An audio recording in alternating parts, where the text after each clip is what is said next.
Hello guys, good morning. তো আজকে হচ্ছে গিয়ে বিয়ের পরের দিন। কি আছে? তো আজকে হচ্ছে গিয়ে বিয়ের পরের দিন। তো কালকে বিয়ের পুরোটা ভিডিও করতে পারিনি। অনেকটা টায়ার্ড লাগছিল, অনেকটা আমার মাথা ঘুরছিল। আর এতটা সুন্দর করে সেজেছি কি বলবো, তারপরেও ভিডিও করতে পারিনি।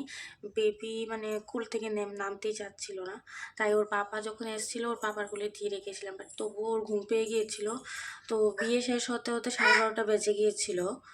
তো আমরা বাড়িতে সবাই মিলে জায়গা হবে না, তার জন্য বড়দা আমাদের জন্য একটা হোটেল ঠিক করে দিয়েছিলেন, যার মধ্যে আমি আর আমার হাজব্যান্ড থাকবো বেবির সাথে, আর বাকি 2টা রুম ওদের ফ্রেন্ডসরা থাকবে। তো তার জন্য আমরা হোটেলে চলে এসেছিলাম কালকে রাত্রেবেলা ডিরেক্ট। আমি আমার লাগেজ নিয়ে এসে পড়েছিলাম। তো দেখো আমি হোটেলটাতে আছি।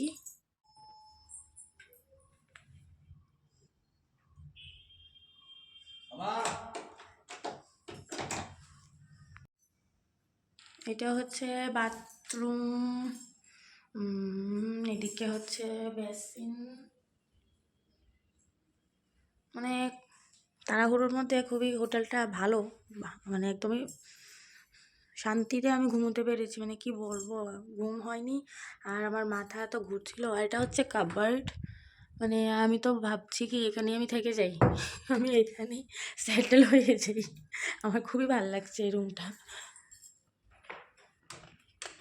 খুব শান্তি আছে, কোনো কাজের চিন্তা নেই, কিচ্ছু নেই। ঘুমাও, 10টা বাজে ঘুম থেকে উঠেছি। দেখো জাস্ট ভিউটা দেখো। এখন আমরা 3rd ফ্লোরে আছি। তো এখানে সব কিছু দেখা যাচ্ছে না অবশ্য, বাট ভিউটা খুবই সুন্দর লাগছে। আর এতটা রৌদ্র উঠেছে, এতটা গরম লাগছে, কি বলবো। বাট রুমটা তো সাউন্ড প্রুফ, তাই কিছু শোনা যাচ্ছে না। দেখো জাস্ট ভিউটা খুবই ভাল লাগছে, কি বলবো। আর বেবি দেখো ঘুম থেকে উঠে গেছে, এবার ও ব্রাশ করবে। ও আমার ফেস ওয়াশ নিয়ে খেলা করছে। বাবা রেখে দাও, ব্রাশটা কোথায়? ওই যে ব্রাশটা নিয়ে নাও, ব্রাশটা নিয়ে নাও। তো আমি লাগেজ এনেছি, লাগেজটা কালকে ড্রেস আপ বেবির ঘুম পেয়ে গেছিলো, তার জন্য আমি ড্রেস টেস খুলে এরকমভাবেই শুয়ে গেছিলাম। বাট সকালে উঠে আমি আগে ড্রেস সব লাগেজটা আগে ঠিক করেছি, তারপর কী পরবো সেগুলো রেডি করেছি। ওখানে ওর পাপার ড্রেস আর বেবি তো ড্রেস যেটা পরে আছে ওটা নিয়েই যাবো, কারণ পিসির বাড়িতে যাব ওর। তারপর গিয়ে ওকে একটু খাওয়াবো, তারপর আমরা রওনা দেব। তো হ্যাঁ, এখন আমি রেডি হব, তারপর যাব।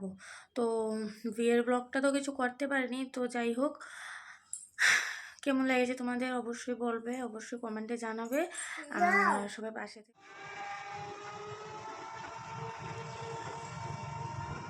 তো এখানে আমি টমটম দিয়ে চলে যাচ্ছি দিদির বাড়িতে। তো এখানে গিয়ে সবাই খাওয়া দাওয়া করবে। জামাই আর বউ ওইখানেই আছে, ভাগ্নি জামাই বাড়িতেই আছে। তো দেখো বেবিকে নিয়ে আমি চলে যাচ্ছি। তো এখানে আমি বিকেলবেলা, ওরা বিদায়ের বেলা, তো আজকে মেকআপ আর্টিস্ট আসতে পারেনি, তার জন্য ওর বিদায়ের মেকআপটা আমি করে নিচ্ছি। তো দেখো একদম হালকা সফট মেকআপ করছি, কোনো লাইট কোনো হাই কোনো মেকআপ নেই।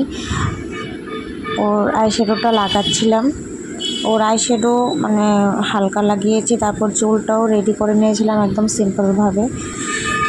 তো দেখো এদিকে আমি চুলটা রেডি করছি, খোপা করব। তো ব্যাস হয়ে গেছে। আর ওইদিকে একদম তাড়াহুড়ো লাগিয়ে দিয়েছে যে তাড়াতাড়ি করো। বাট মেকআপ হালকা হোক বা ভারী হোক, একটু তো সময় লাগবে, তাই না? তো যাই হোক, এরকমভাবে আমি একটু শর্টকাটের মতো, এই খোপাটাই আমার কাছে শর্টকাট মনে হয় তাড়াতাড়ির মধ্যে, তার জন্য আমি করে নিয়েছি। দেখো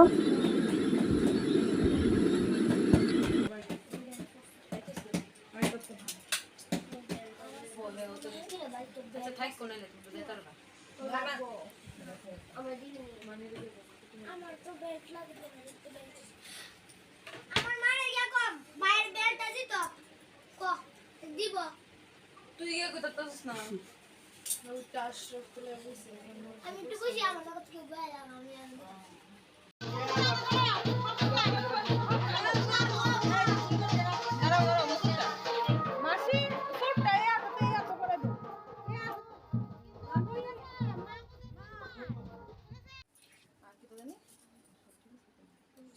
হয়েছে না আমি তুই দিকে দুটো আমার দিকে সুজা করে দিলে ভালো সুজা না তো এটা কারণ এটা পয়সা না তো ওই ধরি না একটু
আসো আসো আসো, আরে তোমার বাড়িতাম না তো, তোমার বাড়িতাম না, আসো।